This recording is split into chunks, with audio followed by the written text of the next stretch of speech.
Hello students. तो आज की इस वीडियो में हम लोग सीखेंगे रोस्टर या सारणीबद्ध रूप। समुच्चय को रोस्टर रूप में लिखना सीखेंगे। देखिए, रोस्टर या सारणीबद्ध रूप को रोस्टर और टेबुलर फॉर्म कहा जाता है। रोस्टर या टेबुलर फॉर्म कहा जाता है। ठीक है, तो देखिए पहला एरो, समुच्चय के सभी अवयवों को सूचीबद्ध कर उन्हें मझले कोष्ठक में अर्धविराम अर्थात कोमा लगाकर लिखा जाता है। देखिए, समुच्चय को जब भी लिखेंगे हम लोग तो उन्हें क्या करना है, समुच्चय को लिखने के लिए मझले कोष्ठक में कोमा लगाकर लिखना है। ठीक है, तो देखिए इसके बाद दूसरा एरो भी है। रोस्टर रूप में अवयवों को लिखते समय किसी भी अवयव को दोबारा नहीं लिखते हैं, अर्थात प्रत्येक अवयव दूसरे से भिन्न होता है। यानी कि कोई भी अवयव जो रहेगा उसमें दोहराया नहीं जाएगा। ठीक है, और प्रत्येक जो अवयव होंगे वो एक दूसरे से अलग अलग होंगे। ठीक है, और देखिए यहाँ पर तीसरा एरो, अवयव को किसी भी क्रम में लिखा जा सकता है। तो चलिए कुछ एग्जाम्पल लेते हैं और उससे समझ लेते हैं। ठीक है, तो देखिए यहाँ पर कुछ एग्जाम्पल्स है, जैसे में हम लोग इसे समझ लेते हैं। 10 से कम विषम प्राकृत संख्याओं का समुच्चय, इनको क्या करना है, रोस्टर रूप में लिखना है। ठीक है, तो देखिए रोस्टर रूप में 10 से कम, तो सबसे पहले मझला कोष्ठक देंगे और मझले कोष्ठक में क्या करेंगे, 10 से कम प्राकृत विषम संख्या लिखना है, विषम प्राकृत संख्या लिखना है। तो देखिए एक 10 से कम यानी 1 से 9 तक, यानी पहला हो गया 1, तो दूसरा विषम संख्या 3 होगा, 5 7 9।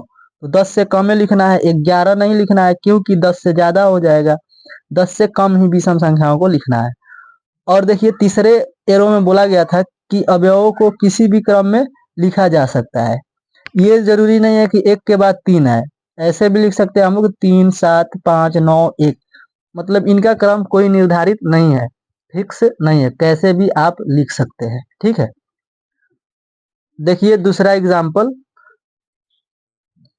अंग्रेजी वर्णमाला के स्वरों का समुच्चय का वर्णन रोस्टर रूप में। तो देखिए यहाँ पर रोस्टर रूप में लिखने के लिए हम लोग क्या करेंगे कि सबसे पहले तो मझला कोष्ठक देंगे। अंग्रेजी वर्णमाला के स्वर, स्वर कौन कौन होते हैं, स्वर मतलब भवेल। तो देखिए ए होता है, ए ई आई ओ यू, यही होता है। तो यहाँ कोमा लगा के लिखना है इनको, तो कोमा लगा देंगे हम लोग और मझले कोष्ठक में बंद कर देंगे। तो ये हो जाता है रोस्टर रूप। ठीक है, और देखिए तीसरा एग्जाम्पल, तीसरा एग्जाम्पल है, संख्या 42 को विभाजित करने वाली सभी प्राकृत संख्याओं का समुच्चय लिखिए। तो देखिए रोस्टर रूप में लिखने के लिए सबसे पहले मझला कोष्ठक देना है। ठीक है, मझले कोष्ठक में क्या करना है, 42 को विभाजित करने वाली संख्या लिखना है कि ऐसी संख्या जो 42 को काट दे। तो देखिए 1 से 42 कटेगा, बिल्कुल कटेगा। 2 से कटेगा, 3 से भी कट जाएगा। ठीक है, 6 से भी कटेगा, 7 से भी कटेगा, 14 से कटेगा, फिर 21 से और 42 से भी कटेगा। ठीक है, यानी कि इन सब का भाग जाएगा 42 में। तो यही सब क्या है, 42 को विभाजित करने वाली संख्याएं हैं। तो इनको देखिए कोमा लगाकर लिख सकते हैं। ठीक है, और ये हो जाता है रोस्टर रूप। अगला एग्जाम्पल देखिए 4 नंबर, देखिए चौथा एग्जाम्पल, शब्द स्कूल में प्रयुक्त अक्षरों का समुच्चय का वर्णन रोस्टर रूप में कीजिए। तो देखिए रोस्टर रूप में लिखने के लिए सबसे पहले तो हम लोग क्या करेंगे, मझला कोष्ठक देंगे। तो देखिए मझला कोष्ठक हो गया, इस शब्द में, स्कूल शब्द में प्रयुक्त अक्षरों का समुच्चय का वर्णन करना है। तो देखिए इसमें लगा है S C H, double O है तो इसमें डबल ओ नहीं लिखेंगे, एक ही ओ लिखेंगे।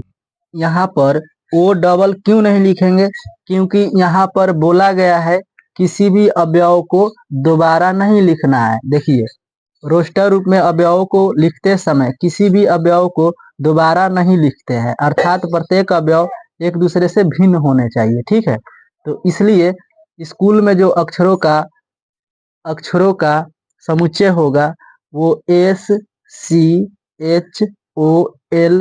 का समुच्चय होगा। ठीक है, ये हो जाता है रोस्टर रूप। तो देखिए अगला एग्जाम्पल, 2 से बड़ी और 10 से छोटी प्राकृत संख्या का समुच्चय। देखिए 2 से बड़ी प्राकृत संख्या और 10 से छोटी प्राकृत संख्या। 2 से बड़ी का मतलब है कि वो 2 से बड़ी यानी 3 से स्टार्ट होगी, 10 से कम यानी छोटी, 10 से छोटी यानी 9 तक चलेगी। ठीक है, यानी कि 2 से बड़ी, देखिए 2 से बड़ी प्राकृत संख्या 3, 4, 5, 6, 7, 8, 9, इतना क्या होगा, ये समुच्चय हो जाएगा। और ये समुच्चय का कौन सा रूप है, रोस्टर रूप। क्योंकि मझले कोष्ठक में हम लोग क्या किए हैं, इसे कोमा लगाकर लिख दिए हैं। ठीक है, ये हो जाता है रोस्टर रूप। और एक एग्जाम्पल है, लास्ट एग्जाम्पल देखिए आप लोग,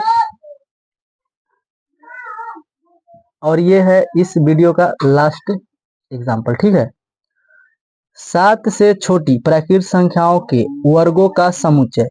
देखिए 7 से छोटी प्राकृत संख्या के वर्गों का समुच्चय, तो 7 से छोटी संख्या 1, 2, तो देखिए 1 का वर्ग लेना है 1, 7 से छोटी संख्या यानी 1 से लेकर 6 तक, तो 2 का वर्ग हो जाएगा 4, 3 का वर्ग हो जाएगा 9, 4 का वर्ग 16 और 5 का वर्ग 25, 6 का वर्ग 36। और इन सबको क्या करना है, मझले कोष्ठक में कोमा लगाकर लिख देना है। तो देखिए यहाँ पर प्रत्येक अवयव अलग अलग है, कोई भी अवयव दोहराया नहीं गया है और सबको कोमा में लिखा गया है। तो ये हो जाता है रोस्टर रूप। ठीक है, तो स्टूडेंट्स आशा करते हैं कि आप लोगों को बहुत ही अच्छे से समझ में आया होगा। तो आप लोग इसका स्क्रीनशॉट ले लीजिए और अपना नोट्स तैयार कीजिए।